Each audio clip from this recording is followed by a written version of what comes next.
The process of elections that we are seeing right now in Afghanistan is actually likely to act as a catalyst for further destabilizing the country. The fear in these elections is that if the results are not accepted by a majority of candidates, or if there is a perception, especially amongst the opposition, which at this time consists mainly of the former Northern Alliance or former warlords, that there has been any kind of tampering with the election results, or that President Karzai, who himself is barred from contesting the elections, but if there is a perception that he has attempted to curry favor or to try and win the election for any of his favored candidates, then the fear is that the opposition will refuse to accept these results. And what that is likely to lead to is a destabilization in the north and west of the country to match the already limited writ of the government in the south and east, which are the strongholds of the Taliban. And what you'll see this come out in is, for instance, local leaders not refusing to accept the writ of the central government, refusing to cooperate with the central government, and thus, as I said, leading to further destabilization across the country. The question of a stable government will rely on a couple of factors. As ISAF withdraws and the mission of Western security forces ends in Afghanistan, naturally interest in Afghanistan, especially in the West, will diminish. And although we've seen all the major donor nations pledge support that should lead Afghanistan to beyond the next 5 to 6 years.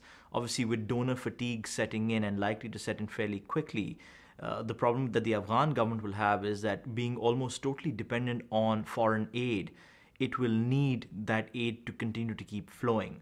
Any belief on the or any perception that that aid is not coming in, or that the government is unable to meet its fiscal obligations, especially paying its security forces, will then lead to further destabilization in the country and could very quickly lead to security forces, especially the Afghan National Army and local police, deserting in large numbers. The regional implication of ISAF's withdrawal is likely to be felt across on both sides, or all sides rather, of Afghanistan's borders. Primarily, the greatest impact will potentially be on Pakistan, but countries such as Kazakhstan, Uzbekistan, Iran, and even India, even though India is not a does not share a direct border with Afghanistan, will be impacted. Now, starting with Pakistan, it's almost certain that there will be a blowback in terms of militancy in Pakistan.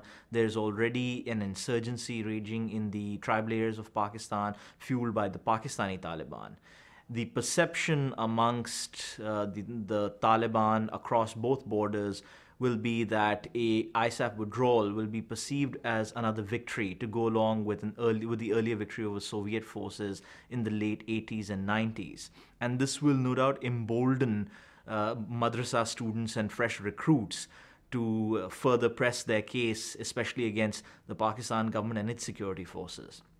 Now, if we look at India, India too is likely to face some degree of blowback from the ISAF pullout. For one, again, these same Islamist militant forces that have been emboldened in Pakistan will also seek to establish a footprint across in India. And so we believe that beyond 2015, the likelihood of a major terrorist attack in a city in India, very similar to the Mumbai attacks of 2008, will increase. The likelihood of that will increase exponentially. And of course, any such attack, if it does occur successfully, will then have an impact, a negative impact on relations between Pakistan and India. To the north, if we look at the Central Asian states, their biggest fear from ISAF's withdrawal is a destabilization in Afghanistan and a spillover of jihadist militants who are returning to these countries.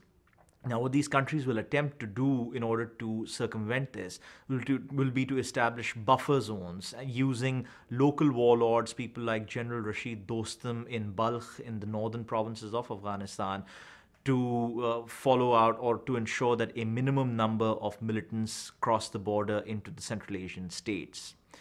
To the west, Iran too is extremely worried about the potential of destabilization coming across from Afghanistan. And it will also use local proxies, warlords such as Ismail Khan, with whom they've worked in the past, to ensure that there is no blowback coming into Iran.